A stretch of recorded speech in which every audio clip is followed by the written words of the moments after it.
નમસ્કાર મિત્રો, હું છું હેતલ દવે અને આપ સાંભળી રહ્યા છો સરદાર પટેલ યુનિવર્સિટી દ્વારા સંચાલિત community radio station radio campus 90.4 FM. મિત્રો, આપ જાણો છો કે દર વર્ષે સપ્ટેમ્બર માસ પોષણ માસ તરીકે ઓળખાય છે. આ અંતર્ગત આપણી સાથે પોષણ અંગે વાતચીત કરવા માટે સ્ટુડિયોમાં ઉપસ્થિત છે શ્રી કૃષ્ણ હોસ્પિટલ કરમસદ ખાતે ક્લિનિકલ ડાયટિશિયન તરીકે ફરજ બજાવતા જિજ્ઞાબેન પટેલ. તો આવો પોષણ વિશે વિસ્તૃત જાણકારી મેળવીએ. આપનું સ્ટુડિયોમાં સ્વાગત છે. મારો પ્રથમ પ્રશ્ન એ છે કે હમણાં સપ્ટેમ્બર એટલે પોષણ માસ ચાલી રહ્યો છે, તો આ મહિના માટે કોઈ હેશટેગ અને થીમ વિશે માહિતી આપશો? આ મહિના માટેની થીમ છે કે ન્યુટ્રિશન ફોર ઓલ, એટલે પોષણ બધા માટેનું, રાઇટ ફ્રોમ બર્થ ટિલ જીરિયાટ્રિક.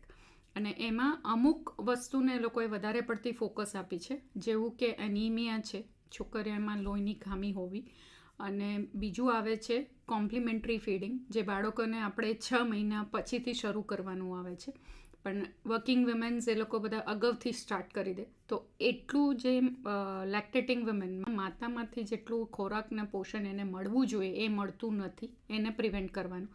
દેન આવે એ લોકોને બેલેન્સ ડાયટ, અને પછી આવે છે કે ડિઝીઝ રિલેટેડ ડાયટ, કે તમને સ્પેસિફિક જે ઉણપ હોય કે જે ડેફિશિયન્સી કે બીમારી હોય એના હિસાબે તમને ખોરાક લેવું જરૂરી.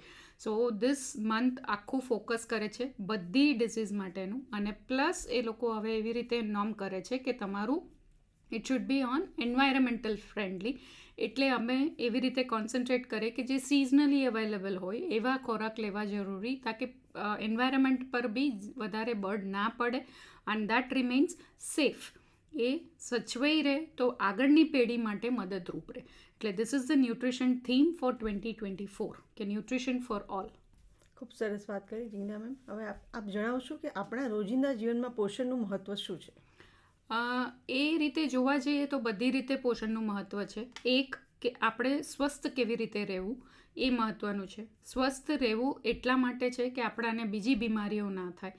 બીજી બીમારીઓ ના થાય એટલે આપણા શરીરમાં રોગપ્રતિકારક શક્તિનું મેન્ટેન જાળવી રાખવું બહુ જરૂરી છે. એટલે આ એક સાયકલ જેવું છે કે જો તમે પૂરતો આહાર, જરૂરિયાત વસ્તુ એવી રીતે લેતા હોઈએ તો આ બધી વસ્તુથી આપણે દૂર રહી શકીએ છીએ. એટલે પોષણ ઇઝ વેરી ઇમ્પોર્ટન્ટ, એ બહુ મહત્ત્વનું વસ્તુ હોય છે આપણે રોજિંદા એમાં. કઈ રીતે લઈએ છીએ, કેટલા પ્રમાણમાં લઈએ છીએ અને કેવી વસ્તુઓ લઈએ છીએ એ બી એટલું જ મહત્ત્વનું છે જેટલું પોષણ મહત્ત્વનું છે.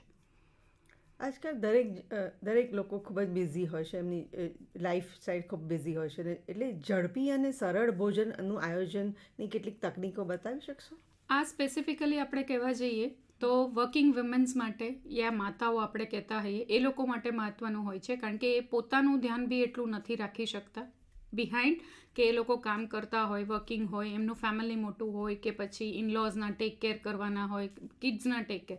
સો આ લોકો માટે ઇઝી વે ઇઝ પ્રિપેર્ડ રાખી શકો છો તમે, કે યુ પ્લાન અ મેનુ. આખા વીકનું એક વખત બેસીને 5-10 મિનિટ કાઢો, વીકનું મેનુ બનાવીને રાખો, તાકે નેક્સ્ટ વીક યા નેક્સ્ટ ડે તમારે જે કરવાનું હોય એ તમારી પાસે રેકોર્ડ હોય, તો એની અગાઉથી તમે પ્રિપરેશન્સ કરીને રાખી શકો. જેવું કે એક્ઝામ્પલ છે કે હું કોઈ આપણે મગની દાળના પૂડા કે એવું કશું બી કહેતા હોઈએ કે આ સ્વાસ્થ્ય માટે સારી છે, કારણ કે દાળ જાય, થોડું પ્રોટીન જાય, તો એનું જે દળવાની ક્રિયા છે એ અગાઉથી કરીને રાખીએ અને એને થોડું ફર્મેન્ટ કર્યા પછી આપણે એને બનાવીએ, તો બંને વસ્તુ આપણને મળી રહે, પ્રોટીન બી મળી રહે ને B12 બી મળી રહે. આ એક એક્ઝામ્પલ છે. આવી રીતે આપણે બધી બહુ વસ્તુઓ કરીને રાખી શકીએ છીએ, તાકી આપણું જીવન યા તો જરૂરિયાતથી પોષણ જે છે આપણે સહેલાઈથી મેન્ટેન કરી શકીએ છીએ. કેવી રીતે માતા પિતા તેના બાળકોને ફૂડના લેબલ વાંચવા અને સમજવા વિશે અસરકારક રીતે શિક્ષિત કરી શકે છે? અત્યારે social media is in to heights, એટલે બધાને મીડિયાથી વધારે પડતી વસ્તુઓ ખબર પડે છે, એટલે અમુક એવા વિડીયોઝ બી, હેલ્ધી વિડીયોઝ અવેલેબલ હોય છે કે જેમાં એ લોકો બતાવે છે કે આ ન્યુટ્રિશન લેબલ આ રીતે તમે એને યુઝ કરી શકાય. આ એક રસ્તો છે. બીજો છે કે તમે એ લોકોને ઘરની સામગ્રી લેવા માટે સાથે લઈને જાઓ. બાળક જે બી તમને બતાવે છે કે આ મારે જોઈએ છે, તો એ બાળક સાથે જ વંચાવો, એને સમજાવો કે એમાં જે લખેલું છે એ શું શું કામ કરે છે અને એ કઈ રીતે એને શરીરને ફાયદાકારક છે અને નુકસાનકારક છે, એનાથી એ બાળકને ખબર પડશે કે આ રીતે વાંચીને લેવાથી મને શું શું ફાયદો થાય છે. અને બીજું છે કે એમાં લેબલિંગ, જે ઇન્ગ્રીડિયન્ટ્સ લખેલા હોય છે કે આમાં શુગર્સ હોય છે કે સોલ્ટ હોય છે કે પામોલિન ઓઇલ હોય છે કે વેજીટેબલ એમલ્સિફાયર્સ, આવા બધા બહુ વસ્તુઓ એમાં લખેલી હોય છે. તો આમાંથી એક તો માતા પિતાને બી ખબર હોવી જોઈએ કે આમાંથી શરીર માટે કયું સારું છે અને કયું ખરાબ છે. એના પરથી એ એક રસ્તો છે જ્યાં તમે બાળકને શીખવાડી શકો છો કે કોઈ બી વસ્તુ તમે બાય કરો તો એનું મહત્ત્વ બાળકને સમજાવો કે આનું મહત્ત્વ આ છે, એટલે આપણે આ વસ્તુ ખરીદી શકાય છે, આ વસ્તુ ખરીદી નથી શકાતા. ખૂબ જ સરસ ઇન્ફોર્મેશન આપી લેબલિંગ વિશે. હવે આપણે વાત કરીશું પૌષ્ટિક નાસ્તો બાળકોને વધુ આકર્ષક બનાવવા માટે કેટલીક પદ્ધતિઓ શું છે? એક છે કે તમને એવું હોય કે મારું બાળક રોટી સબ્જી નથી ખાતું, તો એ જ રોટી સબ્જી તમે ફ્રેન્કીની તરીકે કરીને આપી દો. That is one way. Second way આવે કે તમે એ જ સબ્જીને સ્ટફ કરીને પરાઠા બનાવીને આપો. સેકન્ડ એ છે કે એને જે વસ્તુ ભાવતી હોય, સ્પેશિયલી અમે ઇંગ્લિશમાં કહેતા હોઈએ કે પિકી સ્ટુડન્ટ, પિકી બચ્ચાઝ યા પિકી પર્સન, જે અમુક જ વસ્તુ ખાતા હોય છે, જો તે પોષકવાળી વસ્તુ જે હોય અને એને જે વસ્તુ ભાવતી હોય એ જ તત્વ એમાં એડ કરીને તમે બનાવીને આપી શકો છો. આ એક રસ્તો છે. નેક્સ્ટ છે કે તમે એમને સમજાવી શકો છો કે આ વસ્તુ વધારે સારું છે, આને હું તારા ટેસ્ટના હિસાબથી બનાવીને આપું. નેક્સ્ટ, બહુ નાના બાળકો છે, સ્કૂલ ગોઈંગ છે, 5 થી 8 વર્ષના છે, જેને અટ્રેક્ટિવ વધારે હોય એ વસ્તુ વધારે ભાવે, કાં પછી શેપ વધારે સારું હોય એ વસ્તુ વધારે ભાવે. એટલે ફોર એક્ઝામ્પલ, આપણે પરાઠા ઘરે ગોળ બનતા હોય તો એને તમે ટ્રાયેંગલ શેપમાં બનાવો કે રેક્ટેંગલ શેપમાં બનાવો, કાં પછી તમને એવું હોય કે આ ગ્રીન પરાઠા છે તો પાલકની ભાજી એડ કરીને કરો, બીટ પરાઠા છે તો રેડ બને છે, રાઈસ છે તો રાઈસમાં you can add beetroot and make it in a bit pinkish shade. એટલે these and all are the ways where ફૂડને થોડું અટ્રેક્ટિવ, થોડું શેપમાં ડિફરન્સ અને થોડું મોડિફિકેશન કરશો તો બાળકોને વધારે પ્રેફરન્સ રહી શકે છે. ફ્લેવર પાણીનો ઉપયોગ કરવા ઉપરાંત બાળકો પુખ્ત વયના લોકોમાં પાણીનું સેવન વધારવા માટે કેટલાક સૂચનો દર્શાવશો? પહેલી વસ્તુ છે કે દરેકને પાણીનું પ્રમાણ જે લેવું જોઈએ એ અલગ અલગ હોય છે. ફોર એક્ઝામ્પલ કે અડલ્ટહુડ, આપણે 20 વર્ષ, 18 વર્ષથી જીરિયાટ્રિક્સ 65 વર્ષ સુધીના લોકો જે હોય છે એ લોકોને શરીરના વજનના હિસાબથી પાણી લેવું જરૂરી હોય છે. એને કેવી રીતે આપણે નિયંત્રણ કરી શકીએ કે ઘરે ઇન્ડિવિજ્યુઅલ પર્સન રહેતા હોય, મેનો હવે બધા ન્યુક્લિયર ફેમિલી થઈ ગયા છે, તો ઘરે 4 જણા રહેતા હોય તો 4 બોટલના નેમ લખીને રાખો, એટલે એટલીસ્ટ 1 લીટર પાણી એ પી શકે. એવી દિવસની બે પાણી, તમારા જરૂરિયાતમાં 2 લીટર પાણી હોય તો 2 બોટલ લેબલ કરો કે આ વ્યક્તિ માટેની આ બોટલ છે, એટલે એને આટલું પાણી તો પીવાનું ફરજિયાત રહેશે. અને સેમ થિંગ, જો તમારા કિડ્સ સ્કૂલે જતા હોય તો એ તમે એમને કહી શકો છો કે આજે જે બોટલ મેં તને સ્કૂલના એમાં ભરીને આપી છે એટલી વસ્તુ તારે સ્કૂલમાં જ પતાવીને આવવાનું છે, સો દેટ એ પાણીનું પ્રમાણ એમને પૂરતું થઈ રહે. આ પાણી વિશેની વાત થઈ. એવી જ રીતે ટોટલ ફ્લુઇડ જો બચ્ચું ના લેતું હોય, અમુક બચ્ચાઓમાં, ઇવન મોટા લોકોમાં પાણીનું ઉણપ ઓછું લેવાથી કબજિયાત જેવી બીમારીઓ થતી હોય છે, તો in that case body dehydrate બી થઈ જાય છે. એટલા માટે તમે બીજું ફ્લુઇડ્સ બી એમને આપી શકો છો, જેવું લીંબુ પાણી થઈ ગયું કે છાશ થઈ ગઈ કે સ્મૂધીઝ બનાવીને આપો કે વેજીટેબલ જ્યુસીસ બનાવીને, એ વસ્તુ કરીને તમે એમને આપી શકો છો. ખૂબ સરસ વાત કરી.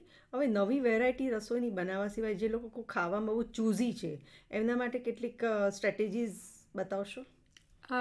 એક છે કે ઘરે નહીં બનાવો, કોઈના ઘરેથી મંગાવો અને એને બતાવો કે see this is how she has made, એટલે એને આ રીતે બનાવેલું છે, આ તું ટ્રાય કર, મમ્મીએ બનાવેલું નથી. ધ રીઝન, એનું કારણ એક હોય છે કે એક મોનોટોનસ ડાયટ એ લોકોને આવી ગયું હોય કે મમ્મી આ જ વસ્તુ બનાવે છે, મમ્મી આ જ કરે છે. એ જ પાડોશી બનાવતું હોય તો એને વધારે વાલું લાગે, ભલે આઇટમ ઇઝ સેમ પણ ટેસ્ટ વેરિએશન અને પ્રેઝન્ટેશન એનું અલગ હોય છે, એટલે બાળકને એ ગમે છે. That is one way. Second way આવે છે કે તમને ખબર છે કે બર્ગર જ ખાય છે કે ફ્રેન્કી જ ખાય છે, તો ઘરે જ રોટલી બનાવેલી એમાં તમે સ્ટફિંગ ફ્રેન્કીનું ભરો તો, અને એને ફ્રેન્કી કરીને પ્રેઝન્ટ કરશો તો એ ખાઈ લેશે. એને તમે રોટલી કરીને પ્રેઝન્ટ કરશો, રોટલી શાક કરીને પ્રેઝન્ટ કરશો તો એ નહીં ખાઈ શકે. સેમ થિંગ, તમે ઢોસા બનાવો છો તો એઝ સચ ઢોસા દે ઈટ, પણ એ જ ઢોસામાં તમે આપણે ચોખા અને દાળનું પ્રમાણ જે લેતા હોય એ રીતે તમે બનાવીને આપો તો એમાં ધ્યાન રાખો કે એની સાથે એવો બીજું કંઈ પ્રોટીનવાળી વસ્તુ લઈ શકે છે. So that you can add it અને પછી તમે એને આપી શકો છો. સો ધીસ ઇઝ હાઉ જે છે એ તો રોટલી શાક જ છે, બેઝ તો એ જ છે, પણ way of presenting was different કે તમે એની ફ્રેન્કી બનાવી, તમે એનું પરાઠા બનાવ્યા. પરાઠા તો બનાવ્યા પણ પરાઠા બી તમે અલગ શેપના બનાવ્યા. પરાઠા અલગ શેપના બનાવ્યા પણ કલર બી અલગ કર્યો.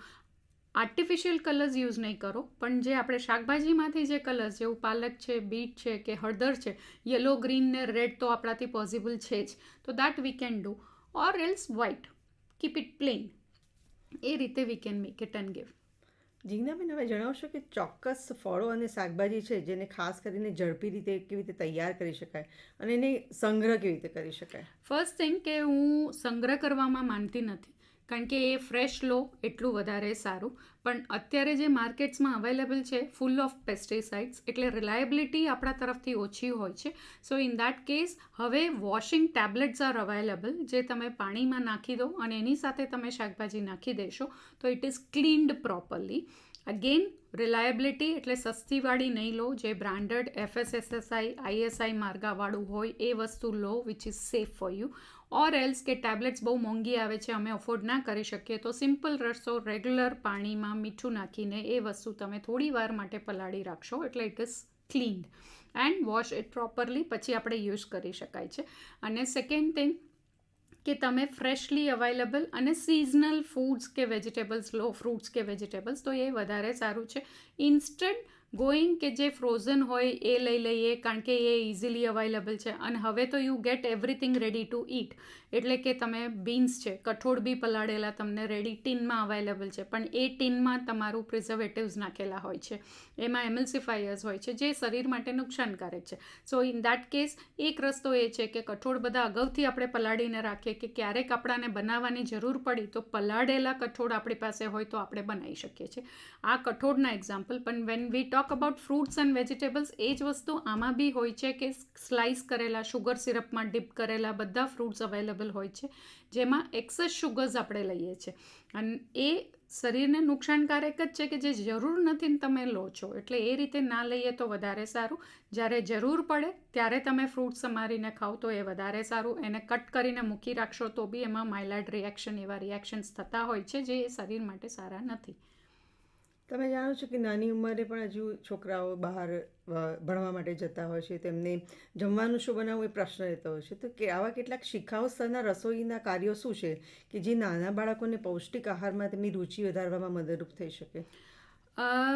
એક તો તમે એમને ઇન્વોલ્વ કરો તમારા કુકિંગમાં, એમને એક ઇઝી રેસિપીઝ બનાવવા માટે આપો કે ઘરે એવું નથી કે એમને ચપ્પુ ને બધું આપો કે જેને એને પોતાને નુકસાન થઈ શકે, પણ તમે એને સ્લાઇસ કરીને ડાઇસીસ કરીને આપો. એને કહો કે તારે એક સેન્ડવિચ બનાવવાની છે કે પછી એક પીઝો બનાવવાનો છે, જે તમે ઘરના બેઝ ઉપર જ કરી શકો. જે રોટલો બનાવ્યો હોય કે ભાખરી બનાવી હોય, જાડી ભાખરી બનાવો, મેક ઓન હિઝ ઓન, એ જાતે બનાવી શકે, તો એને અહેસાસ થાય કે આટલી હેલ્ધી વસ્તુ મેં એમાં એડ કરી છે અને હું આ વસ્તુ ખાઈ શકું છું, તો ભવિષ્યમાં ઇટ વુડ બી ઇઝી. અને સેકન્ડ, પહેલાં એવું માન્યમાં આવતું હતું કે લેડીઝ માટે જ કિચન બન્યું છે, પણ હવે એવું નથી. Even males are equally contributing, તો એ લોકોને બી આપણે ઘરે ઇન્વોલ્વ કરીશું તો ઇન્ટરેસ્ટ હશે, તો they can cook on their own. And multiple classes are going on, cooking classes are there where even males are teaching અને મેલ્સ એઝ અ સ્ટુડન્ટ બી કોન્ટ્રીબ્યુટ કરે છે. We can see good hotels, right, મોટી મોટી hotels લો, 5 star 7 star hotels, most of the hotels are having male as an chef. એટલે this is how it depends on the interest of that particular person કે એમના એ કેટલું contribute કરી શકે છે કે શીખી શકે છે અને બનાવી શકે છે. સાચી વાત કીધી જિજ્ઞાબેન. હવે ખાલી સ્ત્રીઓ નહીં પણ પુરુષો પણ રસોઈ કાર્યો કરે છે. શું તમે કૌટુંબિક ભોજનમાં વધુ આખા અનાજ એટલે મિલેટ્સનો સમાવેશ કરવાની રચનાત્મક રીતો સૂચવી શકો છો? એક રસ્તો એ છે કે તમે સવાર સાંજ બપોરે આપણે 3 મીલ ગુજરાતીઓમાં લેતા હોઈએ છીએ, એમાં એક મીલ તમે એવું ડિસાઇડ કરો કે જેમાં તમે ધાન્ય એટલે અમે મિલેટ્સ કહીએ એ વસ્તુનો ઉમેરો. માનો તમે સવારે ભાખરી લેતા હોય કે રોટલી લેતા હોય ને બપોરે તમે રોટલી કે ભાખરી લે, તો રાત્રે તમે રોટલો લેવાનો રાખો. એટલે દિવસનું એક મીલમાં તમે મિલેટ્સ લઈ શકો એ રીતે પ્લાન કરો કે ચોખા ખાતા હોય તો એ દિવસે ચોખા નહીં ને આપણે થોડી કોદરી એડ કરી. આ એક રસ્તો છે. અને બીજું કે મેં જેવી રીતે કીધું કે રોટલો તમે લઈ શકો. રોટલો કેન બી જુવારનો રોટલો લઈ શકાય કે બાજરીનો કે બાવટાનો ને એનો મિક્સ કરીને લઈ શકાય છે. કાં પછી તમે જે રેગ્યુલર ઘઉં જ તમે પીસતા હોય ને ઘરે જ પીસતા હોય તો આ બધી વસ્તુ અંદર એડ કરીને પછી તમે બનાવીને લઈ શકો છો. એટલે મિલેટ્સ એવી વસ્તુ છે કે જે 2023માં સરકારે જ માન્ય કર્યું હતું કે આ આખું વર્ષ આપણે મિલેટ્સને જ પ્રમોટ કરીશું. એ પ્રમોશનનું રીઝન એ હતું કે એને ઓછા પાણીમાં આપણે કરી શકીએ છીએ, એટલે મીન્સ ગ્રો કરી શકાય, એની ખેતી કરી શકાય છે. અને બીજું કે એ આપણા કિસાનોને મદદરૂપ રહે.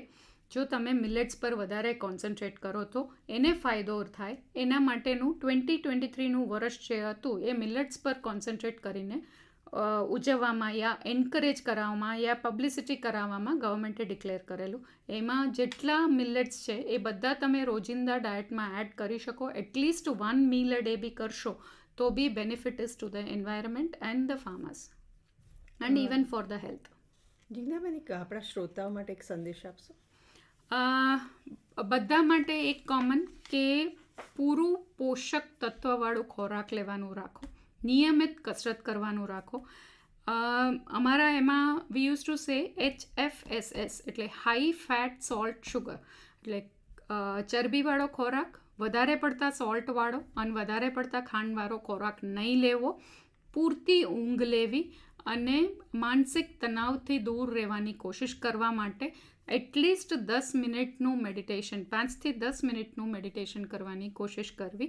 અને જે સિઝનલી અવેલેબલ ફૂડ્સ હોય છે એનો સમાવેશ કરો તો વધારે સારું. મિત્રો, આ હતા જિજ્ઞાબેન પટેલ. પોષણ અંગે સરસ માહિતી આપી. આવા જ કોઈ રસપ્રદ કાર્યક્રમ સાથે ફરી મળીશું, તો રજા આપશો.